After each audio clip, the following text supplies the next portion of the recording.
तो चलिए आज इसी पर विस्तार से चर्चा करेंगे। जय कन्हैया लाल इस खास पेशकश में हमारे साथ तमाम मेहमान जुड़ेंगे जिनसे मैं आपका परिचय करवा देती हूँ। हमारे साथ तमाम लोग जुड़ेंगे जो इस पर बातचीत करेंगे, क्योंकि श्री कृष्ण का जो जन्म है वो आज रात 12 बजे किया जाएगा और 12 बजे जब उनका जन्म होगा तो तमाम जो श्रद्धालु हैं वो मंदिरों में दिखाई आपको देंगे। आपका परिचय मैं तमाम खास मेहमानों से करवा देती हूँ। डॉक्टर रजनीकांत श्रीवास्तव एस्ट्रोलॉजर हैं, हमारे साथ जुड़े हैं। बहुत स्वागत है सर आपका कार्यक्रम में। संजीव अग्निहोत्री जी भी हमारे साथ जुड़े हैं, आचार्य हैं। बहुत स्वागत करती हूँ कार्यक्रम में सर आपका। अमित पांडे जी ज्योतिष हैं, वो भी हमारे साथ इस कार्यक्रम में जुड़ रहे हैं। आपका भी बहुत स्वागत है सर। और संवाददाता हमारी नोएडा से जूही श्रीवास्तव भी हमारे साथ जुड़ चुकी हैं, उनसे भी हम पूरी जानकारी लेंगे, क्योंकि इस वक्त तमाम जो श्रद्धालु हैं वो उमड़ रहे हैं और श्री कृष्ण की एक झलक पाने के लिए बेताब हैं। शुरुआत में श्रीकांत जी आपसे करना चाहूँगी। सबसे पहले जानेंगे आपसे कि सबसे पहले आपसे यही मैं पूछना चाहूँगी कि जन्माष्टमी का ये जो धार्मिक महत्व है एस्ट्रोलॉजी के हिसाब से, और इसे रात के 12 बजे ही क्यों मनाया जाता है, हमारे दर्शकों को अच्छी तरह से विस्तार में आप पहले ये समझा दीजिए।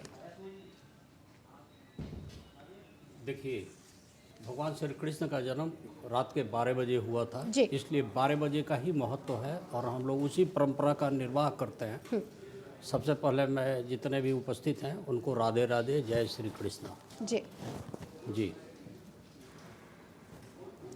जी बिल्कुल। आचार्य जी भी हमारे साथ जुड़े हुए हैं, संजीव अग्निहोत्री जी। सर, भगवान श्री कृष्ण के जन्म को अधर्म का धर्म की विजय का प्रतीक माना जाता है। कृपया इसका विस्तृत तरीके से अर्थ हमारे दर्शकों को समझाइए। देखिए, कृष्ण भगवान जो है ये विष्णु के अवतार हैं। रजनीकांत जी, ये सवाल मेरा आचार्य जी से है। अच्छा। संजीव अग्निहोत्री जी से ये सवाल है। जी सर। से और विदेशों के वर्ल्ड में को बहुत बधाई प्रदान पर्व के लिए। देखिए संजीव जी, आपकी आवाज़ हम तक ठीक तरह से नहीं पहुंच पा रही है। मैं आपके पास वापस आऊंगी, पीसीआर को कहूंगी कि आपकी आवाज़ को जल्द से जल्द ठीक करने का प्रयास करें। सबसे पहले मैं एस्ट्रोलॉजर जी के पास ही, रजनीकांत जी के पास भी एक बार फिर से लौटना चाहूँगी। जी सर, आपसे इस सवाल का जवाब चाहूँगी कि कहते हैं कि भगवान श्री कृष्ण के जन्म को अधर्म पर धर्म की विजय का प्रतीक माना जाता है, तो इसे ज़रा विस्तार से हमारे दर्शकों को भी समझा दीजिए।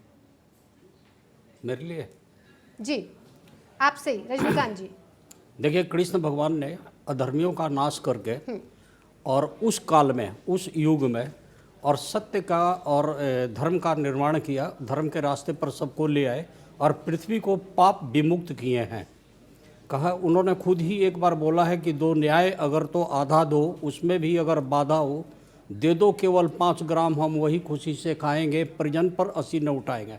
उन्होंने इस तरह से सारे अधर्मियों का नाश किया है और कृष्ण भगवान से बड़ा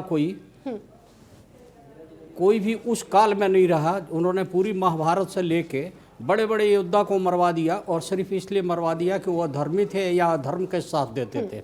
न्याय की उन्होंने जीत कराई थी।